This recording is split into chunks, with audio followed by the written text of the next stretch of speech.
Salam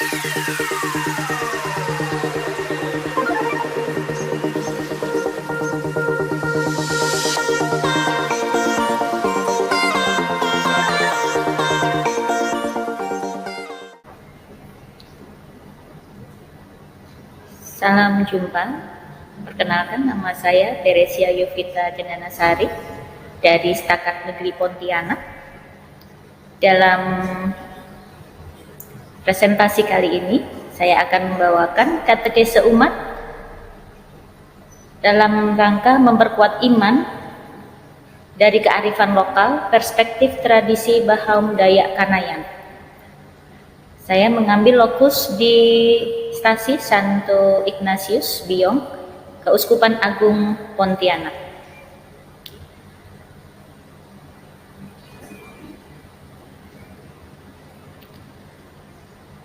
Pola katekese mengikuti tradisi luhur budaya yang sudah dimiliki umat Indonesia. Musyawarah dalam perspektif iman. Inilah katekese umat.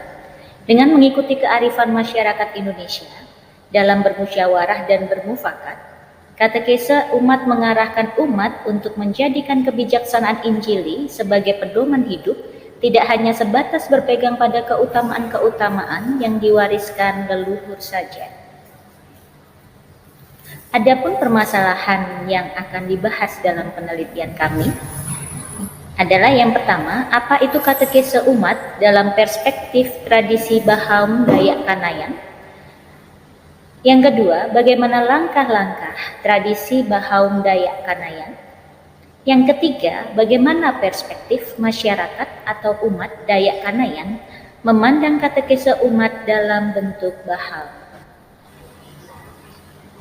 Metode yang kami gunakan yakni penelitian kualitatif dengan menggunakan metode etnografi, di mana peneliti menggunakan atau melakukan studi terhadap budaya kelompok dalam situasi alamiah atau naturalistic inquiry dengan pengumpulan data melalui dokumentasi, observasi, dan wawancara.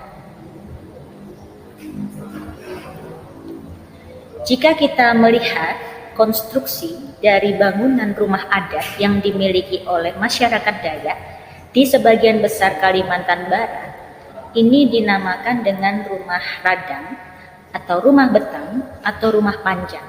Penyebutannya tergantung dari suku Dayak tertentu. Ini berada di kota Pontianak, yaitu rumah radang. Rumah radang ini dihuni oleh beberapa keluarga sekaligus, bahkan bisa mencapai 100 orang. Nilai budaya komunal Dayak. Nilai kebersamaan atau komunalisme ini sangat kental dalam masyarakat Dayak. Ini terlihat dari semangat gotong royong yang sangat tinggi. Misalnya ketika membicarakan tradisi untuk berladang, gawai, pengantin, dan perkabungan. Masyarakat berkumpul untuk membicarakan bersama mengenai tata cara atau perihal yang diperlukan saat menjalankan tradisi tersebut.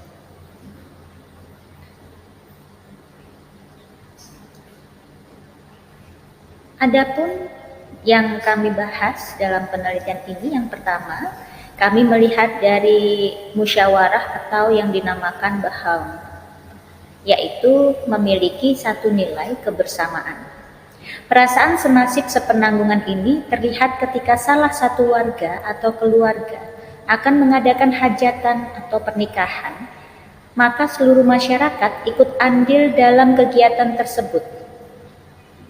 Hal ini selalu didahului dengan tradisi musyawarah yang dipimpin oleh tetua adat. Tradisi musyawarah ini dikenal dengan nama Bahaum. Bahaum ini juga dipakai oleh beberapa adat Dayak, tidak hanya di Kalimantan Barat, tetapi juga Kalimantan Tengah dan Kalimantan Timur. Bahaum atau musyawarah ini merupakan salah satu bentuk dari demokrasi yang dimiliki oleh masyarakat Dayak.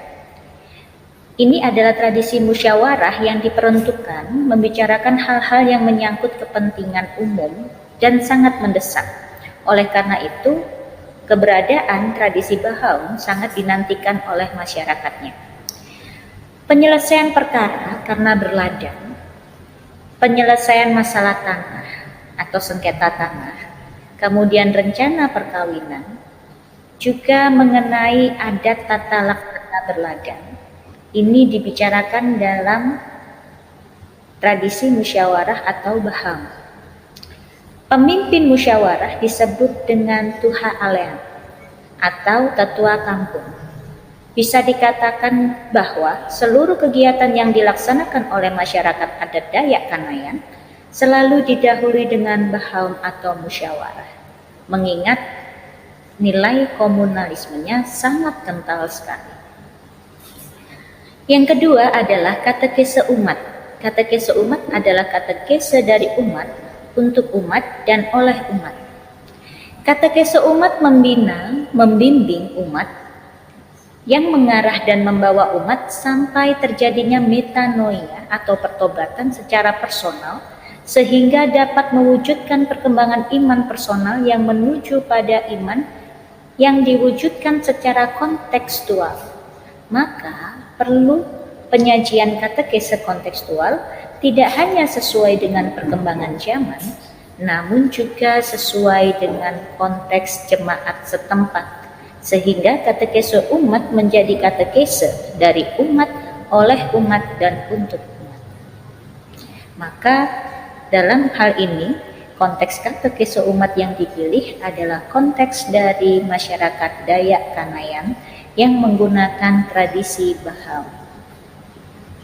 Katekese umat adalah kristianisasi atau inkulturasi terhadap musyawarah masyarakat Indonesia, menjadikan tradisi musyawarah masyarakat berdimensi Injili yang bukan saja menggali kearifan lokal atau ajaran leluhur, namun juga terutama bersumber dari kebijaksanaan Injil.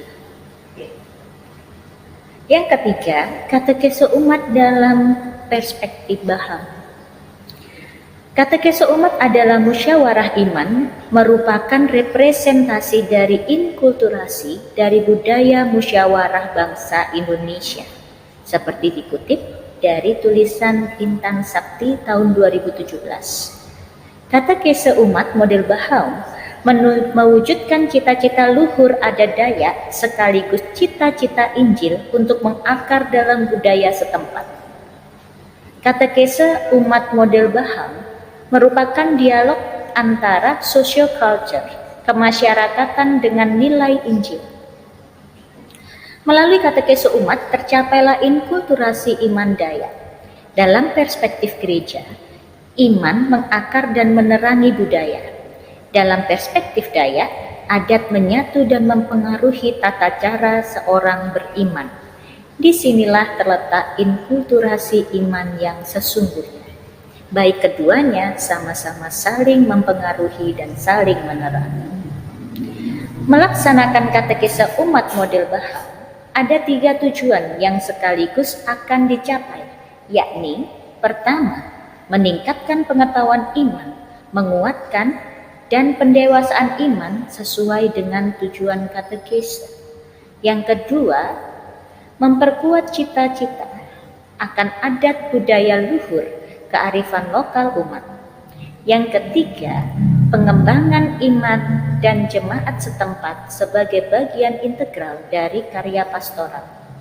Hal ini seirama dengan perutusan Yesus, bahwa ketika kita diutus ke tengah jemaat sebagai petugas pastoral atau katekis, harus menyatu dengan umat dan tidak membawa bekal. Dalam hal ini kelekatan kita. Misalnya saya orang Jawa, ketika harus berkatekese atau berpastoral ke umat Dayak, harus menyatu dengan umat Dayak dan tinggal bersama umat. Jika kita diterima, maka kita harus total di situ, tinggal bersama umat. Seperti amanat Yesus ketika mengutus 12 muridnya dalam Injil Lukas bab 9 ayat 1 sampai 6. Lanjut, Bill menegaskan bahwa jangan merasa pengetahuan yang dimiliki sudah cukup untuk mengajar. Sekalipun kita sudah memiliki pendidikan keagamaan, kita harus menyatu dengan umat kita. Maka perlu diingat bahwa dalam pelayanan, kebijaksanaan ilahi jauh lebih hebat dari pengetahuan manusia.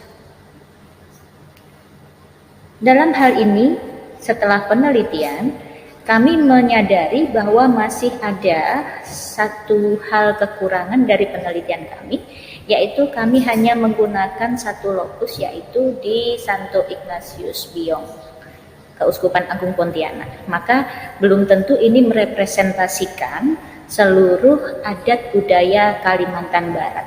Maka tidak menutup kemungkinan untuk penelitian selanjutnya untuk menggunakan beberapa lokus sehingga memiliki pemahaman yang utuh mengenai katekese umat model Bahau. Namun satu hal yang penting adalah saran bagi pekerja pastoral atau katekis atau guru pendidikan agama Katolik secara umum, karena tidak bisa dibedakan antara pribadi ini, khususnya di Keuskupan Agung Pontianak. Dalam berpastoral atau berkatekese, perlu memahami kearifan lokal dan tradisi budaya umat setempat agar pribadi pelayanannya dan pelayanannya bisa diterima dan umat berkembang. Sebagai kegiatan terencana, katekese sebagai bagian dari kegiatan pastoral sebaiknya didahului dengan analisa situasi sosial yang tepat sehingga pelayanan bisa tepat guna dan tepat sasaran. Di mana bumi dipijak, di situ langit dijunjung. Kenali umat, tinggal bersama, dan kembangkan jemaat. Sekian dan terima kasih. Semoga penelitian kami dapat berguna untuk pengembangan katekese umat di Indonesia.